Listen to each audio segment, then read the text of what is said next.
We hear some of the same stories over again. I want to say something about the staff here. Have any of, I'm sure some of you, how many of you have done karma yoga in the centers and seen the staff? Almost everybody. That's wonderful. Because when I went to study with Swami Devananda, I wanted to learn how to stand on my head and control my breathing, which I'm sure brought a lot of you here as well. I found that in the end to be one of the least significant parts of yoga. I knew nothing about jnana yoga, raja yoga, karma yoga, bhakti yoga, etc. And realized that what we know here in the West, the hatha yoga, the asanas that we see, you know, it's a very visual representation of yoga, somebody standing on their head. It's different. We have a culture now that glorifies youth and vitality and exercise, and of course that's what attracts many people. But in the long run, what has meant the most to me is seeing the people like the staff who just got introduced and the others here, giving of themselves selflessly. I don't know if many of you know about their wonderful employment package. They get no pay, no pension, no vacation. They work there are times when they work 16 hours a day, when TTC is coming together. Very often they do very little sleep. They have no, I think I said they have no health care insurance, no life insurance, no golden parachutes. And everybody pretty much does everything. And by that I mean one day they'll cook, the next day they're cleaning toilets. The next day they're teaching, or the same day very often, they're teaching a yoga class and leading a satsang. And this, in today's materialistic world, this is not what I was asked to talk about, by the way. So sorry, I'll try to get to that. How much, give me sort of a heads up at some point, like 10-minute, 5-minute. I'd like to answer questions too. When we run out of time, I'll be downstairs and you can ask me questions. One of my favorite people in the organization was a very small Jewish woman named Ruby Blue. Do any of you know her? One. She was a high-polluting, high-society Jewish lady who lived in the Watergate Towers next to the Attorney General, John Mitchell. In fact, his Secret Service people came over one day, knocked on her door, and said, "Miss Blue, you need to move the planters on your balcony." Turns out her sons were growing pot next to the Attorney General. She had no idea. At any rate, her story, I've been reading, this is a wonderful book called The Yogi, about the life of Swami Devananda. And in it are many stories about his disciples, students, followers coming to him and how they met him and how they got drawn into this kind of loving service, and how, you know, he started out with literally nothing, maybe $2 a carpet bag, standing on the runway at an airport, and ended up with this center and all of you being here tonight. Ruby went about the same time I did. I started at this center almost exactly 45 years ago. The center started 50 years ago. And it's interesting that I was invited to help celebrate the 50th anniversary. The message didn't get to me. I ended up being here on Swami's Mahasamadhi Day, the day he passed on. at any rate, Ruby went to the yoga camp as I did. I don't know what she wanted, I guess, to learn to stand on her head. And she approached the Swami, I think, to introduce herself and in a group of people, and he immediately pointed at her and says, "You, take out the garbage." And she fell in love with him immediately and served him into her 90s, teaching, among other things, she was one of his most faithful devotees. Eventually became a Swami and taught yoga. The last time I saw her, she was around 95 years old. 95 years old, still teaching yoga at Gold's Gym and pushing everybody in Washington, D.C., by the way.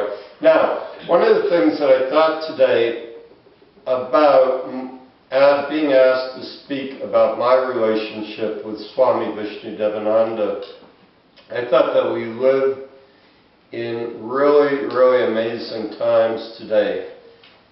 Imagine, if you will, being able to hear and see Christ, Moses, Muhammad, Guru Nanak, etc. The idea is pretty much beyond comprehension. In fact, what we do see is, instead of seeing Moses, we see Charlton Heston in the Ten Commandments. And they're coming out with a new version of that. I don't know who's going to play Moses.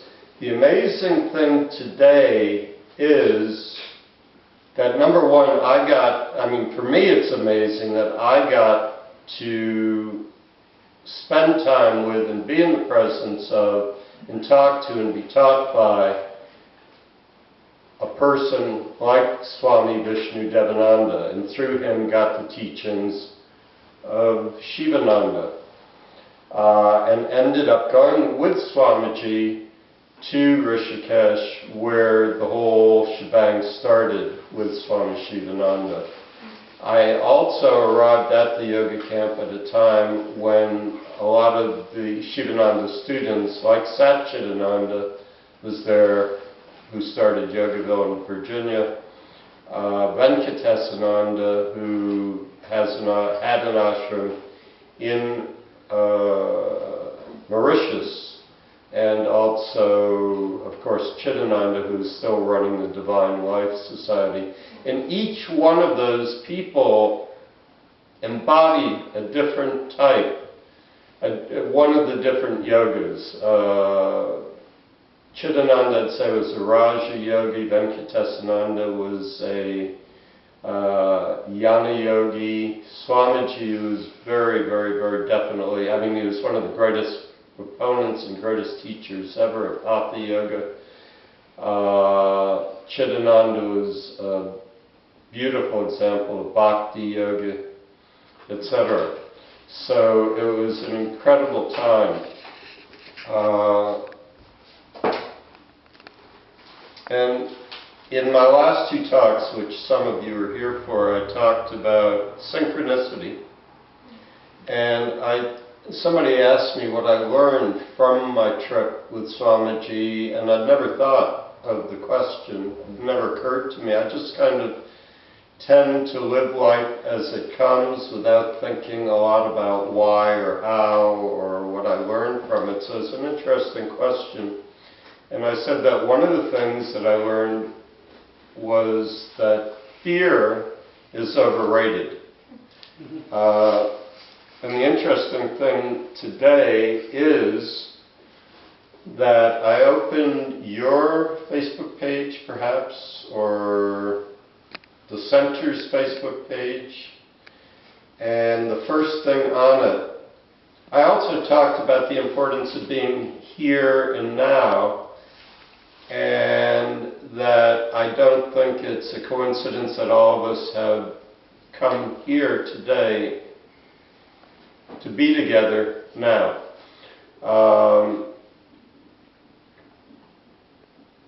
So I talked about synchronicity, the uselessness of fear, or the overratedness of fear, about how times, in fact, when I met when I first came to the center, I was going through a personal crisis, and I remember one of the things that buoyed my spirits was George Harrison's, Paul McCartney's song, In Times of Troubled Waters. Mother Mary came to me with words of wisdom, let it be, let it be.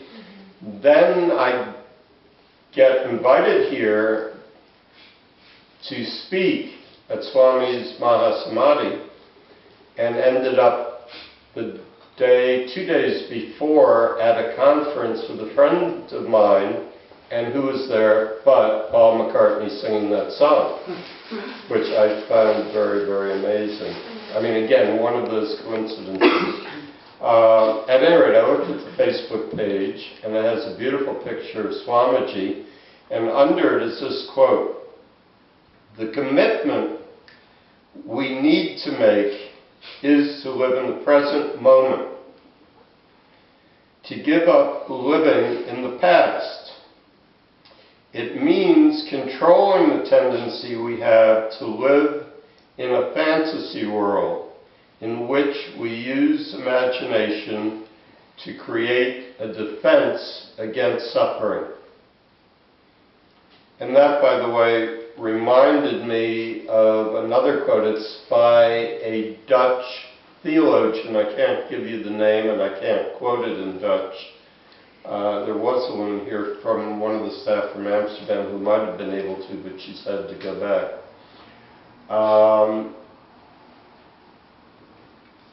This was told to me by a psychiatrist I was working with, Rolfing actually, which sometimes is a little bit painful.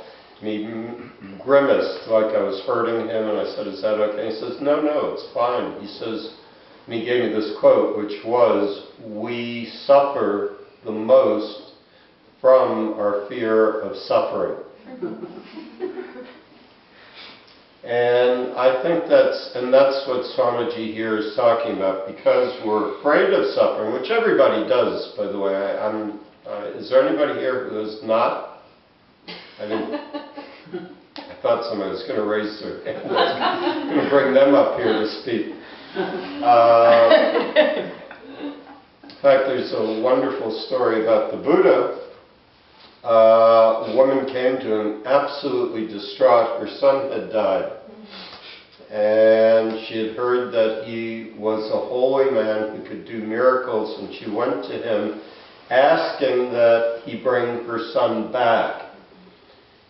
Could he please do this? And he said, "Yes, I will." I said, "I need you to do something, though, to help me do that. I need you to go and get the ashes from the fireplace of 3 homes who have never lost anybody." And she went from house to house to house to house, and after some period of time, a month, 6 months, came back to him and said, "I understand now." Meaning that there's nobody who has not lost somebody, there's nobody who has not suffered. At any rate, I'll try to get on topic about my relationship with Swamiji, and which is hard. I talked last Sunday about frogs and ice cream and incense. I guess today it's elephants. I could talk about turtles all the way down, but that's another story. I'm getting a no. How many here do not know the story of the blind man and the elephant?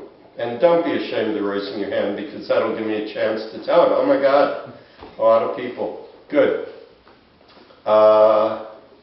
Which reminds me of another elephant story. I'm amazed that many people don't know it, because it's a very commonly told teaching story.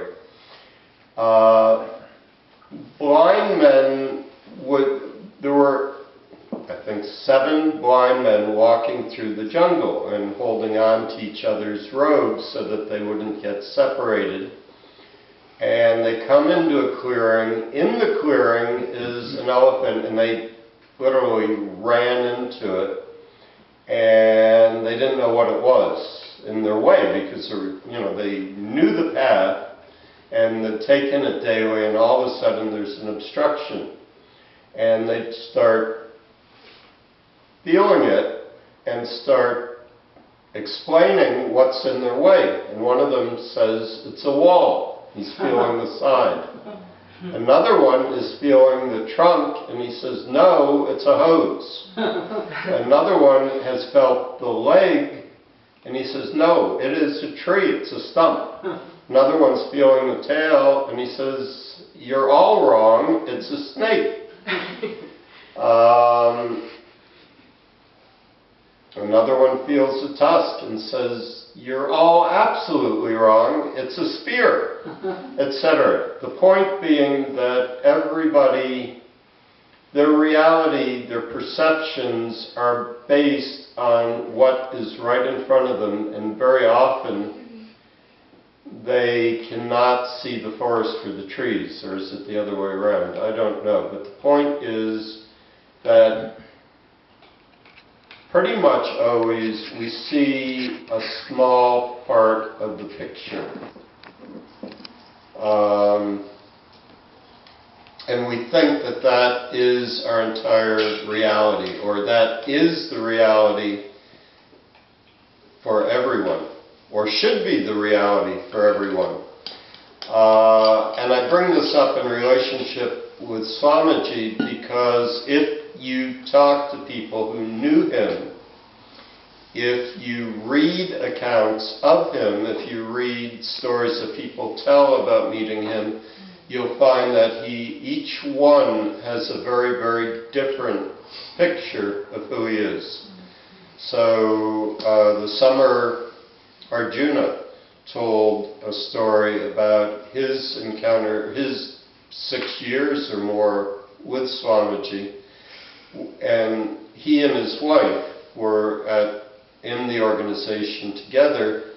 The wife was Kumari. Every time they would meet Swamiji, or Swamiji would say, oh Kumari, how are you? How wonderful to see you again.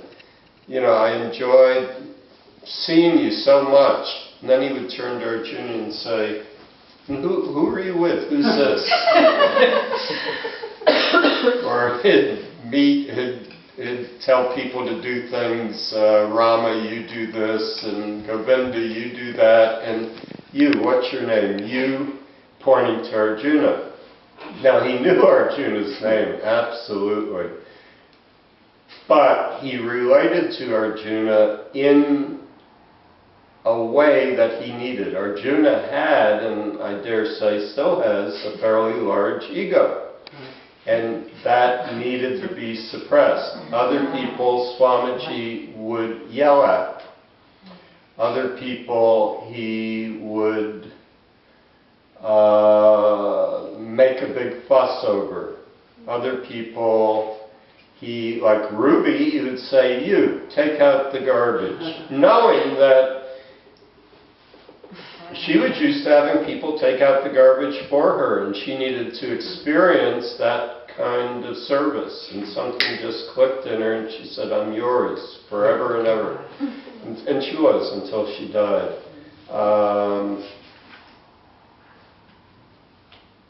I was just saying, there's a beautiful picture of her, and I can't remember, Greg took a beautiful picture of her, which I think he gave to the center.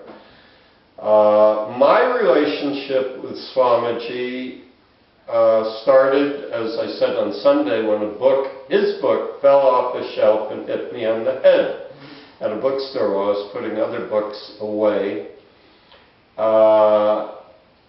And that was the end of the relationship. I mean, I read the book, I decided he was going to be my yoga teacher, primarily because he could do the asanas so well. There are pictures all over the center of his doing amazing things with his body, and I figured he looked like he knew what he was doing, and decided someday, when I had the chance to go to India, to be with him. And then when I hit a wall and reached this point of suffering, etc., 10 years later approximately, I decided this is the time to start learning yoga, because I wasn't in India. I looked in the Yellow Pages in New York, found this organization, walked in the door, saw his picture, And then, even though I was told that the yoga camp was completely full,